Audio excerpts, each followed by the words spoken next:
Hey, Zach. Hey, guys. How's it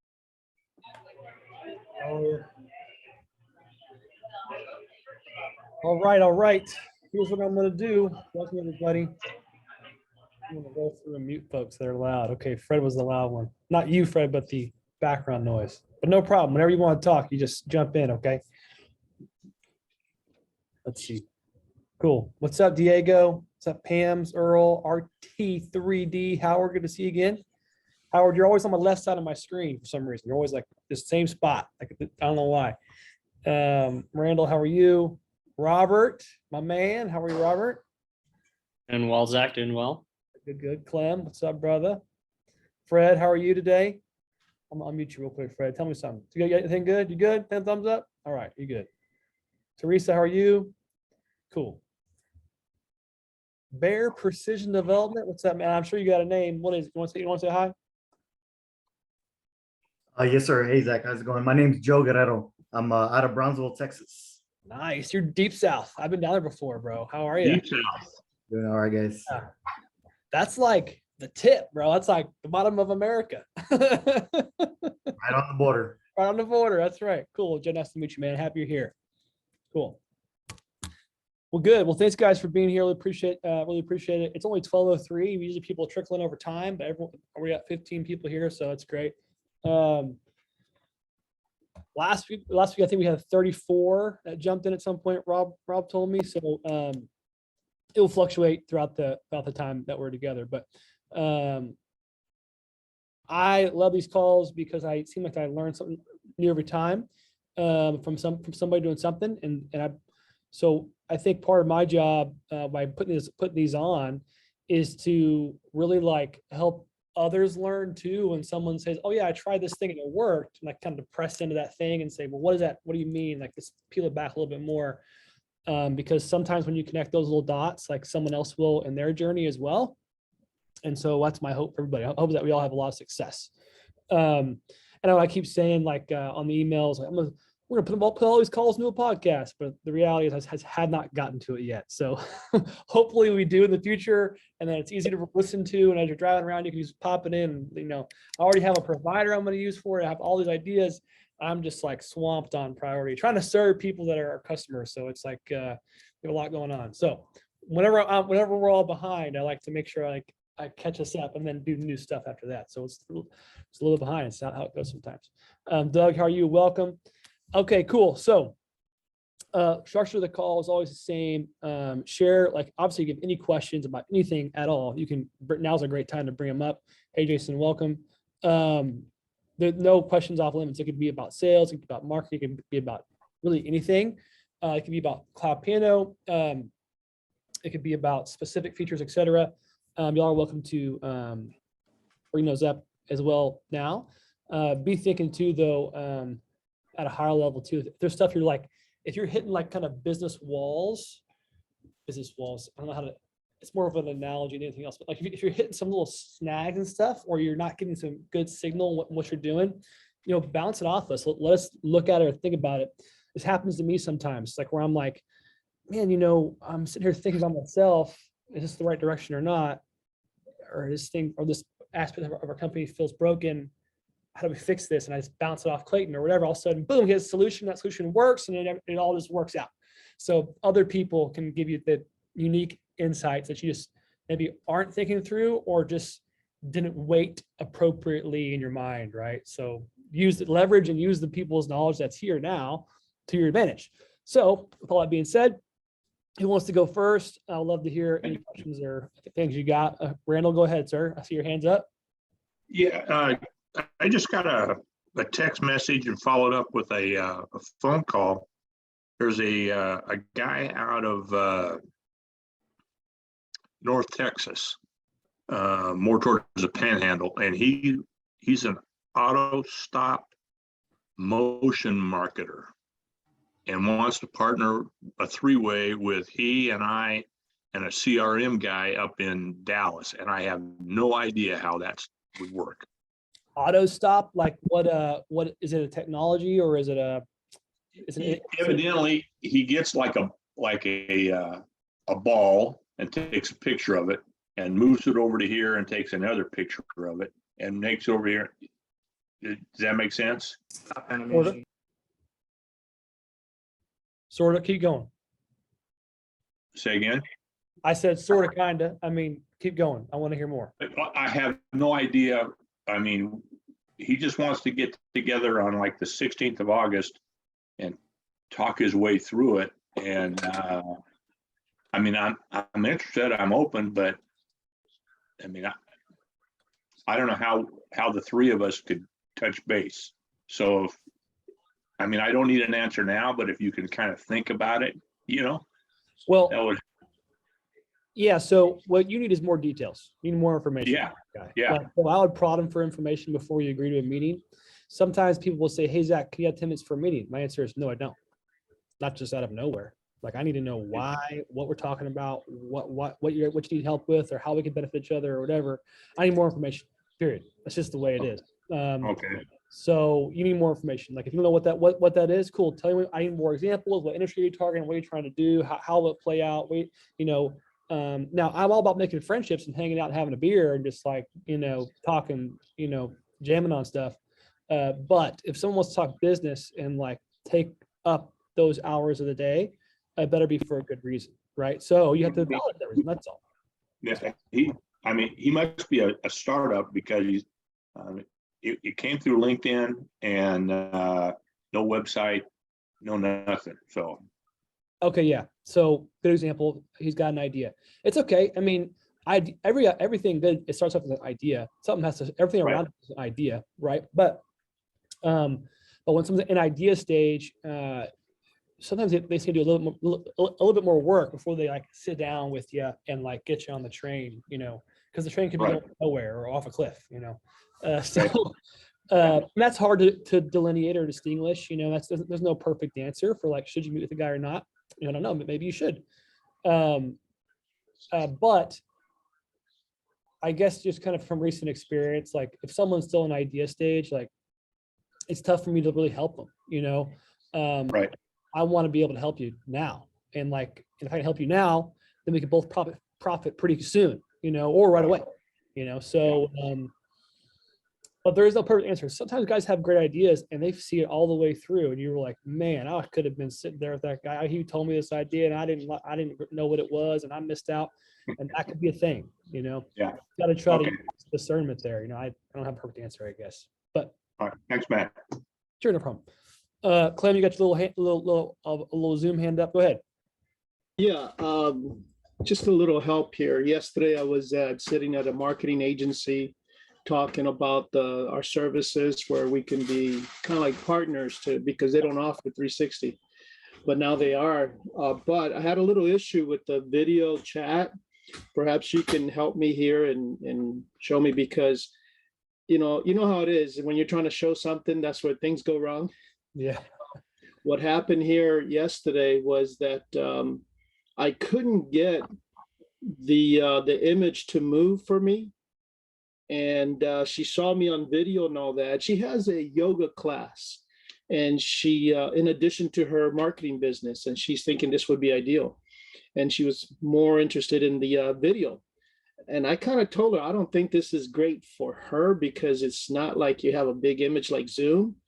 But she was actually, and I told her, she says, maybe you can check out the link, because I gave her a sample and it says, maybe you can teach me a thing or two. And sure enough, I totally forgot that you can make the image a little bigger, but it would not.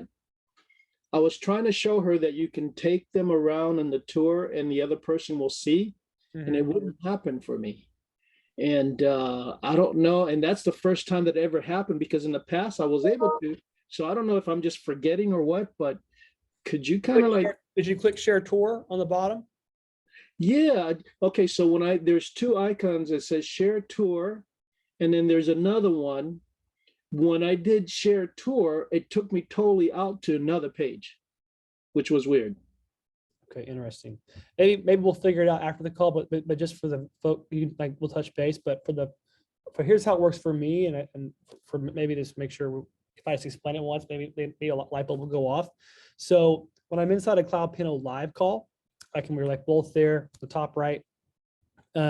If I click share tour or basically share, there's two options pop up. One of them is share full screen. So it's like a screen recording, like Zoom, or share tour means like I'm going to control the experience, and anything that I do, the server will feed to them, and it copies and basically just does whatever I do, right?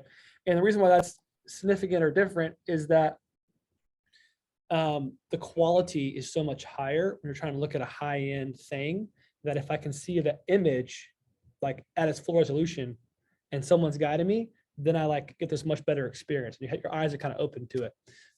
So when you're on one-on-one sales call inside CloudPano Live, the ability to see something at high definition instead of a screen recording, which is very low pixelation, like low frame rate, like if you're spinning something, or if you're looking around, it's like you're missing moments of it, versus they're just looking at whatever you're telling them to look at. So when you click share tour, it starts that mode. And a couple things you can also do is you can draw on the image as well, collaborate, and you could also change the size of the video icon in the top right. So we have small, medium, and like full screen. So full screen adjusts if there's people in the call. So if there's 4 folks in the call, it will adjust this based on that full screen, usage. Now, what you tell me, basically, you clicked that share button, and something didn't work. So it just popped me to another screen, and it wouldn't even let me move around so I can see, because she's sitting right across from me. Well, this is yesterday. Yeah. Okay. And the other thing too is when we try to join, there's a little pink box that says browser doesn't support the camera. Please try using another browser. But we went ahead and joined anyways, and we were able to see each other, no problem. But I've been noticing that. So yesterday, Clayton was doing a bunch of stuff on the server, updating a bunch of stuff and doing a lot of updates. It was pretty wild, actually, a wild day, but like it was kind of quietly wild. Like, it's like the storefront looks perfect, but inside everyone's throwing stuff. Like it's kind of what was happening yesterday. So yeah, we can go into all that. Basically, like had a couple. We did a production release to the application that changed a bunch of how we project images. And something you would never notice if you're brand new to the space or not really paying attention. But if you've been around CloudPano user for a while, we're actually so I guess before I go into that could be what happened to you, and your timing could have just been bad. So we'll double check. I'll look at it as well. I'll with the team today and say, hey, what are you seeing? I want to get the experience. So we'll double check. I'll get back. That's probably what's going on. Yeah, because it never happened before. That was the first time ever. And she understood. She was a great Southern, girl that she definitely understood. So no problem at all. Cool. And one thing when she asked me where I got stumped was like, how long is the timing on the video?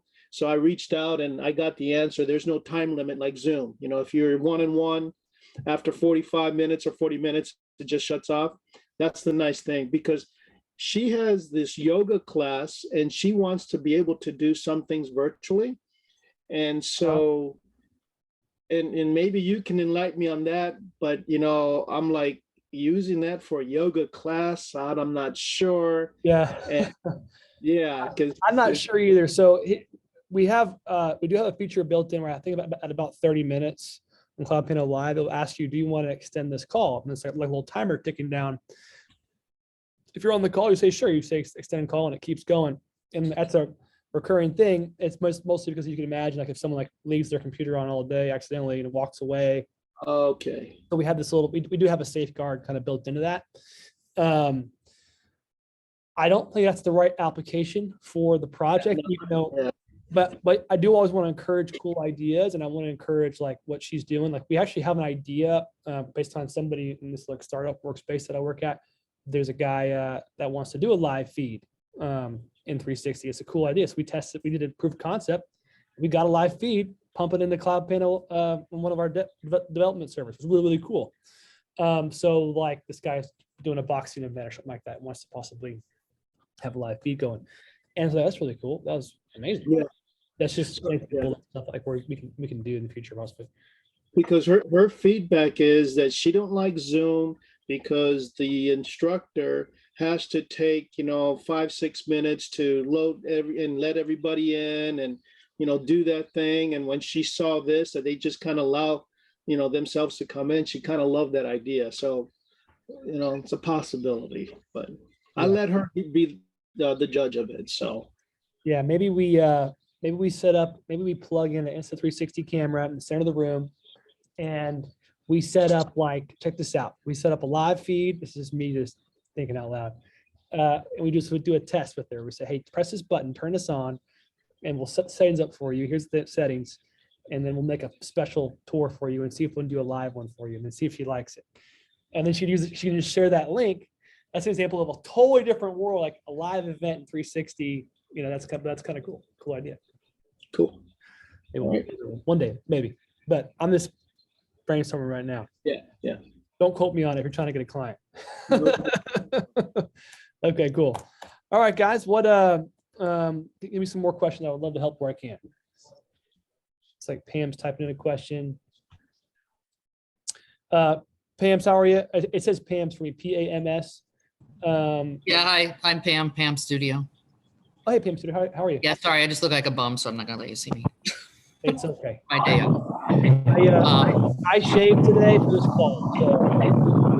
Okay, yeah, I haven't shaved my legs either, so. Okay, sorry, I just muted somebody. I'm managing. So here's my problem. Go ahead. Sorry. I have Squarespace, right? Okay. And so I put the links on there, right? And to my virtual tours for samples. And I seem to keep getting some sort of an error that just says an error has occurred. And then it'll like time out and you can't see it when you're on your phone. And I've researched some. I used to do web design, but I just don't remember a lot of it anymore. So that's why I have a cookie cutter one. You're good. Squarespace is wacky sometimes. They kind of do weird stuff. And I'm not sure why their specific platform doesn't always play nice with our iframes, but we do have an older iframe just code that we can test as well too and see if it works. But I can't remember. I'm not sure if it was even a reason that I think our support team dealt this enough times to like have an answer. I don't have one off the top of my head, but I think we could get something to you. So Okay. I'm just being support. Hey, I'm on Squarespace. What's the best process for embedding a tour? And they should be able to hook you up. Or maybe I'll have Robert do that. Robert, you pay attention, bro? Sell her. Help her. Okay. All right. Yeah, I'm not even opposed to jumping ship from Squarespace and like going to Wix or something, but I don't want to jump ship and then say, oh, well, I still have a problem, Sure. Yeah. Totally get it. Basically, we have an updated, just for everyone on the call, we have updated embed code. That's a little bit, plays a little nicer from our side. But sometimes, not always, sometimes a website builder likes the old iframe output better. So we just got to give it to you. And once you have it once, it's easy. You can do it every time. Okay, thank you. Earl, yeah, sure. Hopefully we solved your problem. Hopefully it's not just me just deflecting, but we'll let you know. Earl, go ahead. Let me ask something, bro. Got your little hand up. There you go. Hey, Zach. What's up, man? I've been at the last couple of meetings. Been having issues with the, now I have my workaround, obviously, for the Z1 not uploading live during the spin. I'm usually taking it back and, oops, sorry, my internet's a little unstable. I usually take it back and edit it and then upload it myself. But the user, because I'm doing the deal with Crown, and they're looking at buying the Z1 package, I wasn't able to demonstrate the Z1 uploading the interior shots live. I had to do it quickly on a laptop and in a completed spin, but that was my quick workaround. Has anybody else been having issues with the Z1 not uploading the spin or not completing it? So just Monday, so it's Thursday, just Monday, someone reported that to me. User error. And I'm not sure if it's user error or not, but I want to explore it with you because we did a production development with automotive app recently. We updated it some. So you saw the workflow change, like when you're talking about interior uploads, especially. We have 3 different options, and like it's different. It's better. It's supposed to be better, right? But there may be that may not just be like noise. That could be a signal. What I'm saying is what you could be experiencing is could be something really important. So I want to explore that with you more after the call. But I heard something similar. Now it wasn't for everybody. So I was like it's hard to when you have a bug that could exist, but maybe it's not real. You know, it's like in my hunting for ghosts, or it's like a real thing, you know, but I feel like where there's smoke, there's fire, right? So this is an example of one. You said that just now, and I heard one other person say that. Okay, there may be an issue here. I want to go figure this out. And I think Robert was messing with it yesterday as well too, Robert Gear. So Oh, yeah.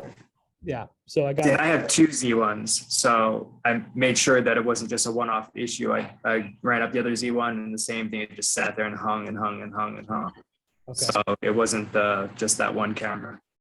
It's like I just did a couple of, I did some editing and downloaded some panels just 2 days ago, and no issues with my Z1. Yeah, I think Earl's talking about the this CloudPano automotive workflow. So whenever we upload an interior image, while the spin's still processing, there may be some like issue there, which there shouldn't be, and there wasn't previously. So it's just like, it's one of those interesting things where like when you're managing multiple products, like multiple applications at the same time, you make an update, you know, from my side, not being a developer, I'm like, well, everything should work fine. We're just changing this little part, and this little part should be better. But sometimes those new little parts affect other pieces of that. It's like, it's not even a puzzle. It's almost like a picture, like a 3D cylinder, and they're all connected, but you can't see until you accidentally break something, and over here breaks. Okay, I fix this. We fix that, and now it's fine again. But every time we add something or change something to the application, there's a connection somewhere to something else that just had issues. So like yesterday or 2 days ago, we had that big release for our image processing, and our 2D still images were blurry. They're just all of them across all the tours, across everyone's tour. It's like, oh my gosh. So like we have this big issue, right? So we had to fix it. And it was supposedly a heck of a bug. But what we've changed, this is really important for everyone to understand too, for anyone making virtual tours, for anybody, we changed how the images project from the cam or from onto this, okay? And it previously, we would load the image kind of all at once, and you'd see it load. If it's a really big file, super high resolution, you would see it take a little bit of time to load that image. Well, now what we're doing is we are loading the image in tiles, so very small little pieces. And if the tile isn't fully uploaded, we upload a lower resolution tile first and the higher one second. Now, when you're on a normal computer, you cannot see it because it's just like instant. But if you like throttle your connection way down to 1 bar and you have a really high resolution virtual tour, you can start to see these things. They start to reveal themselves, right? So the reason why the tile, it's called progressive image loading, progressively loading the image. Why is it so important? Is because if you don't have a perfect connection, you can still have a good experience, and it's still fast. It loads fast. It's really, really important. So like, it may sound like, well, why we want to optimize for that person who's got 1 bar in the, you know, in the desert, who's looking at a virtual tour. It's because that person like somehow always ends up being like the person who's going to end up being the person who pays for your project or whatever. It always ends up being that guy who's like literally, we've had a huge customer who's like, well, I'm on Internet Explorer and it's not operating correctly. Actually, Microsoft Internet Explorer like was rolled down by Microsoft in 2010 because it's a very unsafe browser, and anybody can hack your computer through Internet Explorer. Like I almost like wanted to tell this guy that this is just an older guy, but he happened to be the guy who was making the choice for this huge contract that kind of delayed and stalled it, right? So, and it kind of puddled away for us. I'm not sure if that was the issue or not, but I guess my point is this. How an image loads is super important, you know, like, and if you want to have a really high resolution, like drones, but like oftentimes these Mavic Pro 2, 3 photos are super high resolution. Like we want those to be able to load quick. So basically it's called progressive image loading. It's a really, really big deal. Supposedly, I mean, it took like 3 or 4 months to get it right. It's just like a lot of development work to get this whole thing right. But it's a big deal, help everybody forever. So we're pretty excited about it. When you see it, you can't unsee it. It's like we're so much faster. Wow. So just explaining that. Wanted to share that. But yeah, that also caused our 2D images to break for a whole day. So we fixed that too. Anyways. Yeah, okay, so next question. I'm ready to help where I can. Hey, Zach, it's Larry. Can you hear me? Good, how are you doing? I'm doing great. So let's see. So yeah, I had the sim issues. I was loading up still pictures this week and nothing was coming up. So I think that was part of the, thanks for that explanation. Yeah, it's already fixed. And then what I'm trying to do is trying to get so that that first picture in the tour is, because I have a drone and I wanted to get to show the main, let's say the property from above. Yeah. Is there anything that you could suggest? Because I'm not taking 360 drone shots. So is there anything that you suggest to make that work? And then the tour itself is going great. Like what one of the gentlemen is having issues with making the live thing. I just need to practice it, I'm sure, better. And then ultimately, I'm glad Nishit's here, because I think the big picture for me is that when you promote your tour, to make sure, how is the end user, let's say a restaurant, how do they make sure that they're applying everything that to maximizes the use of the tour itself, from the Google Street View, and just to promote it in that way? Because I think I got the tour stuff down. I think I got everything worked out. But the big package, if I have my restaurant, I want to just make sure that that thing is working and the tour is working, and I'm not just playing around with, virtual tours. I want to make sure I'm getting people to my place. Yeah. So I just want to make sure that I want to make sure before I'm not even marketing what I'm doing yet. I just want to make sure that I'm covering all the bases, and then I'm putting together my complete package so that I can present it properly. Great. I'd love to hear some other folks' insights, but I heard kind of 3 questions, so I'm gonna try to address them. The first one was like, can you use drones? Absolutely. You can use a still image, any shot, anything, any piece of media. So a lot of folks start off their virtual tour for property with the 360, and they put the initial view and save it looking down. So save the initial view. You have whatever experience you want from there. We have some folks who use a 2D still image as their opening image, kind of like a landing page almost, with instructions of how to get in the tour. So you can definitely, okay. For sure. So that first picture can be a still picture of a drone shot. Yep, it can be a 360 video also. I've seen that. But yeah, it makes sense to have like when you optimize any experience, think about it like we're optimizing for the caveman, right? This person is going to look through a house or look through an experience or a restaurant or whatever or a university, and they have never seen one before, ever. So what should they see at the beginning that is crystal clear, makes their life really easy? So I've seen a university that it was just an image of like the outside of like a courtyard and the building was behind it, but there was large info spot banners of every school, and those linked out. They're actually hotspots. They linked out to that section of the tour. So that first image acted as like this home base for this beginning of your experience. Which school which school at the university do you want to go visit? The business school, the health and science school.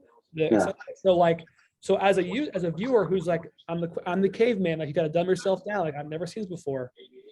What do I want to see? Well, apparently it says click here to visit this. So I just click it and look, I can go there. Oh, I'm here now. Great. And you get a feel for it. You kind of layer on like the complexity over time. But the first shot should be real simple, right?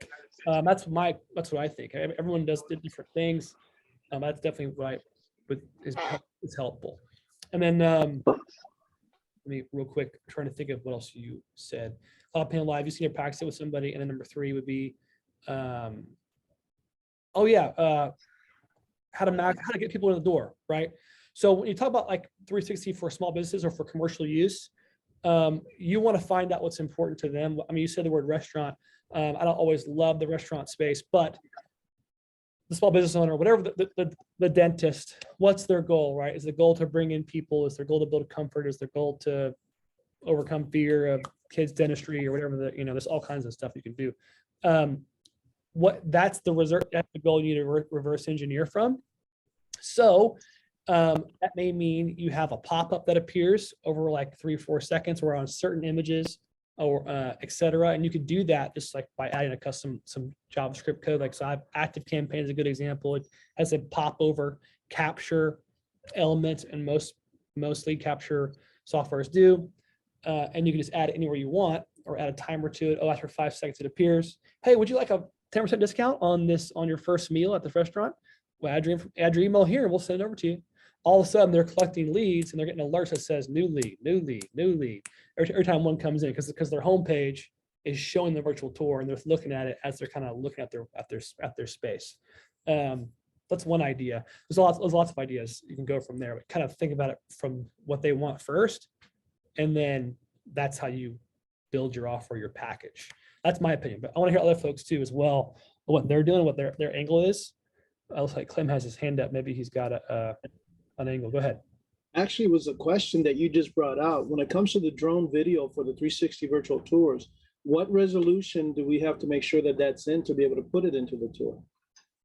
Yeah, so in the past, we had a limit of 50 meg per image, but we actually increased that limit recently. We just gotta play with it because there is a law of diminishing returns. Like, we have so much resolution, but the experience is not as good for the user. And it's also, and vice versa, like you can have a low resolution and it's really, really fast, but it's not as good experience visually. So you have to kind of find that middle ground, right? But yeah, I would just play with it. That's what I would really do. So it's kind of, I'm gonna output this one's 5, megs. This one's 8. This one's 3.5. This one's 1.5. I'm just gonna play with all 4. Which one do I like the most? And which one is, like, I'm honestly kind of splitting hairs here. Like, am I like the only one in the world who's gonna know this one's a little bit higher resolution? If that's the case, then you probably need to, not make it too beautiful. Because we think about that guy in the parking lot who has no connection to one bar on his phone. Yeah, he's gonna see it too. So you mentioned also pop-ups. So we're talking pop-up of the lead generation type of deal, or just a different pop-up that can take them to the lead generation?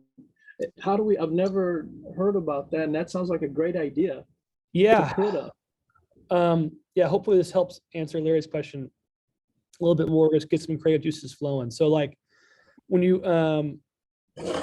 look at really any third-party like software that interacts with someone else, oftentimes they give you a little code or code snippet and they say, hey, add this to your site and start using it today. Like, for example, on the cloudpano.com website, we have a little bottom bar that pops up for a free pricing guide. It's like it's a lead capture device, and if someone scrolls down a little bit, it pops up and right there on the bottom. Well, that's not CloudPano. We didn't build that. That's just what we just added in, a little piece of code from our third-party email capture software that says, at 30% scroll, have this appear over the web, overlay this on the website, right? That's what they do. And that we capture the email, we send over that pricing guide, and we help, and we develop a relationship over time. So we have that, and you can do that same type thing in a 360 or virtual tour environment now, because we have this brand new feature. It's like still shining out of the box called custom JavaScript. And that's where you'd put that. It's basically like putting code in the header of that virtual tour itself. Oh, so it's something new that we have access to that we can do. Yes. So I haven't really made many videos about it just yet. Like, because it's like Greek to me sometimes, right? But what I'm thinking about doing in the future is, like, how do we engage this tool better? Like, how do we customize stuff? How do I change the size of a thumbnail? How do I remove all thumbnails? How do I make a menu? You can do all this stuff, right? You can do anything that you can think of, but I can't physically do it. Like, I need someone. I'm gonna have to outsource somebody else. So it's cool to have, but if you can't utilize it appropriately, then it's not necessarily good, right? So it's kind of there's a little bit of a gap here still that I got to figure out. Like how would I do it? And that's on my list of stuff I want to make content for, and it's not there yet. But be thinking about, like, you can do anything, and you get resourced appropriately. There's a lot of great devs on Upwork. There's a lot of great devs on freelancer.com. There's just a lot of good devs out there that exist. There's stuff like that. Sheila said, I love to see this from people, maybe in the group. What you talk about, Sheila? Talk to me. What you need? I'm gonna try to help you. And then Larry, I want to make sure I answered your question as well. I'm not sure if I did.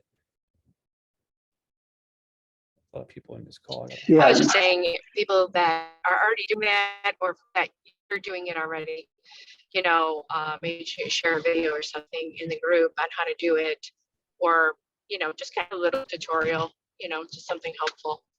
Yeah, I'll do that. And then second to that, actually, really quick, just second to that.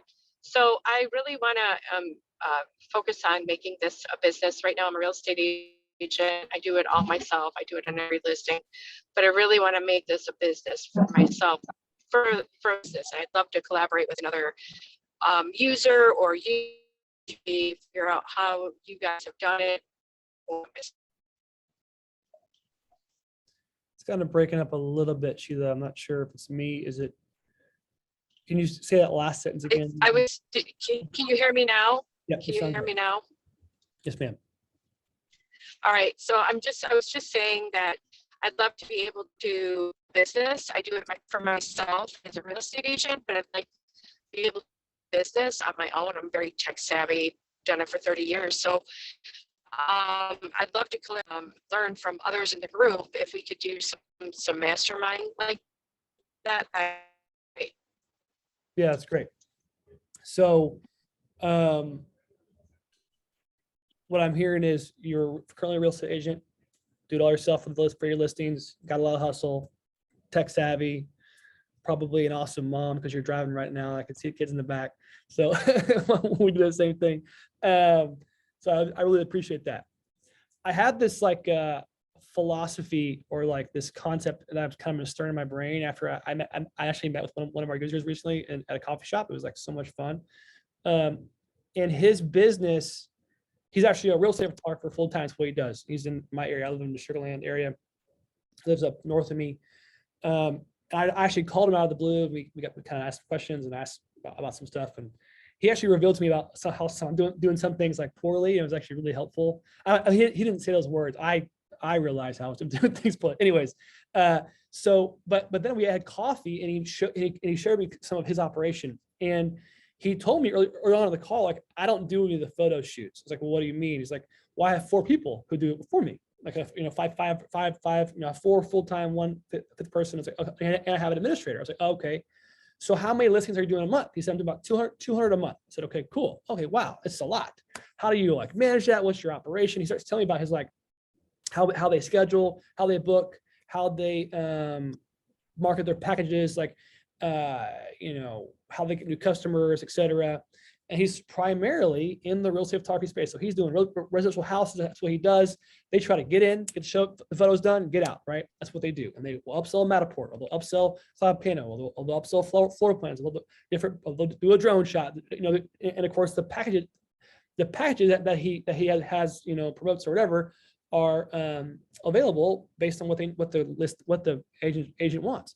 Well, his environment, because it's $150 a listing, that's very low, but he has to have volume. So his world, it's not necessarily an unprofitable business model because that's his price. It's just a different kind. He needs volume, right? Because of that price.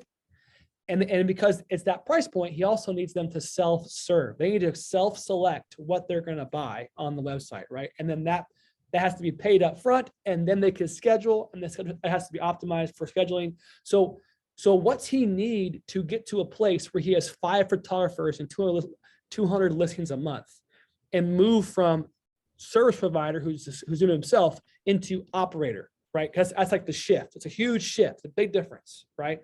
Being an operator is someone who runs a team, and a team does it, and I just help them along the way, and I give them the systems, and I give them the leads, right? So and of course, what you get from that is more freedom and more time. What you give up from that is more cash up front. Sometimes you keep what's left over. Like Zach Calhoun at CloudPano and me and Clayton, we get paid last in our company.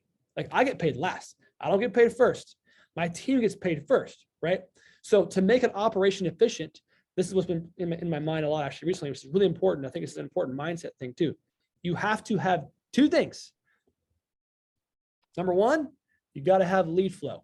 You got to have a lot of people coming in your door, right? Obviously need that.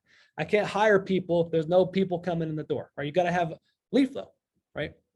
That's a big thing. Once you're overwhelmed with too many leads and too much going on, you need people, you need operation, you need a systematized process that meets the needs of that customer. And usually lead flow comes from a couple of different places, and it's not an infinite list, it's only a few places. It can come from referrals, so other folks that are in that market, because you've chosen a market that's repeatable and predictable. And it also outbound prospecting, and number 3, inbound advertising. Okay, this is like how I see the world. Now, I'm not always perfect. There's other ways to go about these different types of business. I totally get that. I'm just talking about his specific example from us having coffee. Was he's in the low ticket, high volume space where he has 4 people who do the photos for him. Those 4 people and him, the way his model works out is they split the margin. Okay. And what happens is he pays software. He's the guy paying the software provider. He's the guy paying the fees for the operation, and they just get paid per house. But if it works out well enough where he has enough volume, he makes $50,000 a month, right, in gross revenue. Now he keeps what's left over, so he has a lot of expenses, a lot of people to pay, obviously. So, but if he can keep that lead flow and keep the people coming in, then his operation will be healthy as long as they do a good job, right? He has editors overseas, and overseas are editing his photos. He checks those every morning, make sure he sends back any request or whatever, and he keeps his clients happy, and they keep feeding the machine, right? They keep feeding them. So I guess there's kind of 4 customer. I guess I referred to 3 customer channels, but there's actually a 4th. Your current customers, your previous customers, right? So what he did was he started off shooting photos himself, of course. And then as he's doing it, and as he's building his team, like one time he told a story where one guy hey, I want to shoot photos for you. How do I do it? And he sent him a list of equipment. And the guy went out and bought all the equipment. And he said, hey, I bought it all. When do I start? He goes, I guess you start today. Come on, let's go. So it was like this weird thing where like this guy wanted to work for him because he's in the world, he's pushing, he's figuring out what works. Okay, so that's a lot of like just theory, right? I just gave to you. Like how does it really help you get to the freaking next level, right? Well, here's what I think. I think everyone on this call, I mean, no matter where you're at in their business, if you're starting off in a niche, you need to outbound prospect first. It's just the easiest, it's the cheapest way to get in front of eyeballs. And then you figure out your product market fit, you figure out your offer. Like if you don't have an offer that makes a connection and an easy transaction, it's hard to be repeatable and predictable at that point. And you've got to have that. Super important. And then so then when you have that and you figure out, okay, within this specific niche, if I make this offer, it's repeatable and predictable, then you go off and you continue to do that. Okay, cool. In that niche. And then once you have case studies and examples and testimonials, then you can actually turn around and go, okay, now I'm going to buy some inbound traffic, inbound advertising. So on Google, it's a very multi-layered and can be very expensive endeavor to advertise on search traffic on PPC. But if you know how to do it right, you can get a lot of leads and a lot over and over again, as long as you can serve those customers well. So I know some of y'all have tested those, I'm sure, in the past. I'm testing out new stuff on search traffic, but the reason why this matters on Google is because you can target locally. So say you're in West Houston, Houston, Texas, that's where I'm at. Say you're in Katy, you can target just in Katy or in a 10-mile radius. If someone searches the words virtual tour photographer or real estate photographer or whatever it is you do, right? If they search for that and you put it as a phrase match keyword, and it has to have the word photographer in it, that means that you're going to appear for that commercial intent search term. And it may cost you $5 a click, but the volume is going to be low enough because it's local. Maybe it's only, $200 to $500 a month or whatever. It depends on what the volume is, and you don't know those things until you test those things out. So that's a little bit deeper. That is more mastermindy. Like, hey, we're all showing our data and showing what search terms we're targeting and seeing what's working, what's not working, and sharing kind of like that is kind of more of a deeper world than the short call. But that is kind of what I think is the path for every service-based business. In that order. Now you don't have to do that order. You can skip around, but that's just my opinion. I like to lower risk up front and then increase it when I have my bets really figured out. When I really have like hedging my bets against like more sure things, right? So if folks are calling about, basically, I need my lifetime value of the customer to be high enough to fund that advertising purchases. Basically, I'm buying customers, I'm buying marketing, right? And that's expensive because that's for everyone's competing, right? But if I can compete there too, because my CAC, my customer acquisition cost is lower than it is for my lifetime value, then I want to compete there because I'm going to make money there, right? Over time. So I know that's not like the best answer because I can go into that all day, talk about for 5 hours probably, but that's what I think. And I think we lost Sheila during the call. So she'll have to watch the call later, I guess. Okay, any questions about that? Any light bulbs are like, hey, tell me about this. I don't know. I'm just trying to be helpful.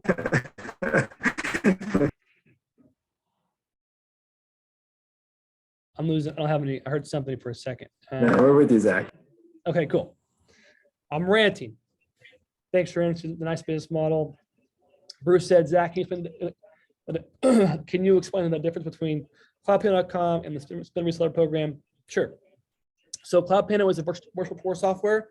CloudPano, the brand, has 360 virtual tour software, which you can use for all kinds of cool stuff.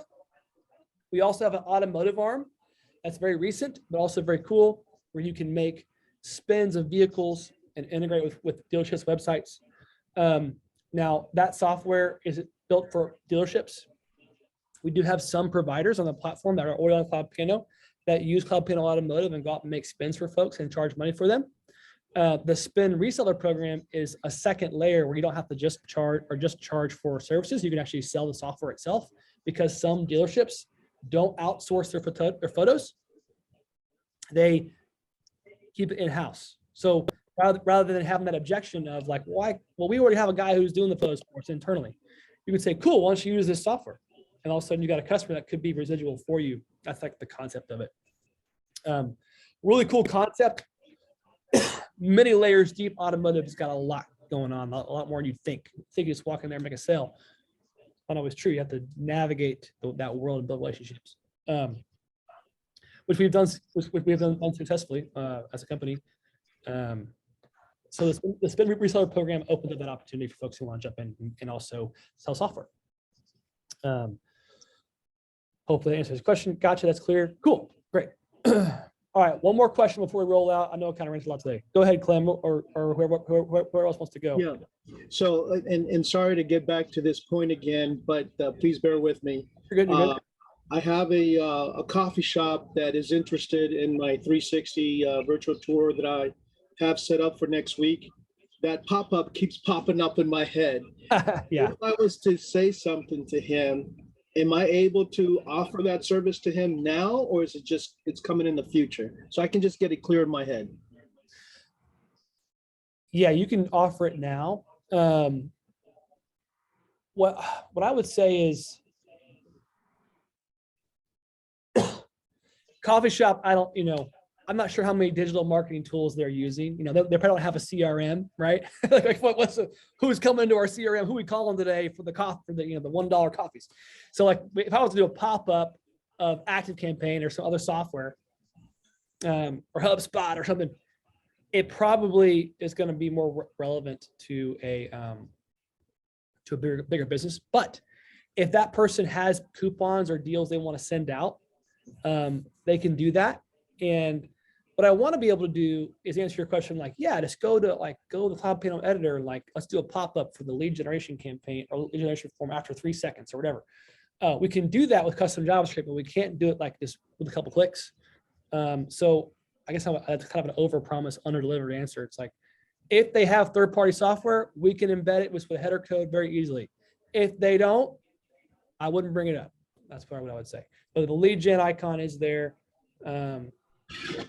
Yeah, I want us to be able to, we can do more stuff. It's almost like if we all have a little dev like sitting next to us, they can do all the kinds of weird ideas we can do for us. Okay. Yeah. Thank you. Sure. Hopefully that was helpful. Yep. I feel like I'm half answering questions today. It's not typical, but No, you're doing fine. yeah. Okay. Yeah, anything that's not clear, I mean, wants clarity on, I love to be able to bring clarity where I can.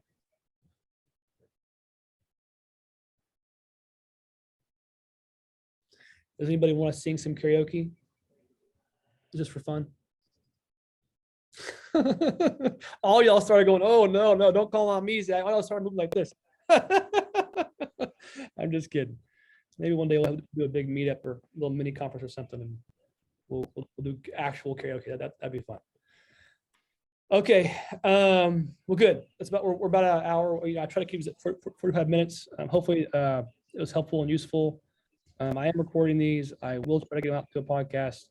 I promise I'm not full of crap about that. and then anything else y'all have, just let us know. We have so much going on right now. I almost said, this is what I do at a church small group. Can y'all just pray for this? Can y'all pray for me? I almost said, can y'all pray for me? I almost said that. I do actually, that'd be great. But a lot going on right now, a lot of good stuff coming. For us at CloudPano, at least from my side, also, I feel like I have a lot of pending items. Like it's like everything's pending right now. It's a little bit too much. And typically we crush all these things. We like on top of it. I feel like we're behind. So that's where I feel like we're at. So just know that. I mean, you got always open tickets. So we're trying our best to get to them. And I know if you have a question unanswered, I'm sorry. If we have like 200 open tickets, we're trying to get to all of them. AD Carter, one last question before, I see a little orange hand popped up. So go ahead and then we're going to cut it off. Okay. I just want to know if there's a place where I can get information on white labeling. Yeah, sure. I've got a lot of customers, but I'd like them to see the name of my company, not necessarily CloudPano, and all the tours I produce. I'd like to have it in my company name if possible. Yeah. So are you a Pro Plus user, Mr. Carter? Yes, indeed, I am. Right, then that's it. We have a walkthrough for you. All you have to do is just point a CNAME record to app.cloudpano.com. Once you do that, or from your domain DNS, you add that new white label URL into our white label manager and click check. And it's going to tell you if it's set up correctly or if it's set up incorrectly. If it's set up correctly, it will say, you're all set. We're going to add your SSL cert and give us 2 days. Will that be backwards compatible for all the tours I've done thus far? Yeah, so you can just swap them out, swap the links. Basically, yes, they all will work. Absolutely awesome. Thanks, Zach. Yep, you're good, man. Cool. Yeah, and Robert says, any more questions? Send them to robert@cloudpano.com. Yes, Robert works with us now, and he's awesome. We're trying to get him spun up on as many things as possible. So y'all hammer him with questions. Okay. All right, guys, have a great day and keep hustling. We live in a world of abundance, which is really so true. There's so much opportunity out there. So just go get it. All right. Thanks, Zach. Adios. Hey, Zach, who should I link up with to do that test so we can do that interior upload test? Can you do a screen recording? So like, on your iPhone, you can do a screen recording when you record screen. Go do a spin, record your screen, and send me that file. I'll send it to the team. Okay, that'd be the fastest way to get it done. Like if it cuts off, like you mentioned, which I don't hoping it doesn't. So we were looking at it yesterday, and it should already be fixed. But if it does cut off, I want to see it visually, and that's how we're going to be able to attack it. All right. Okay. All right. I'll try that. Thank you. All right.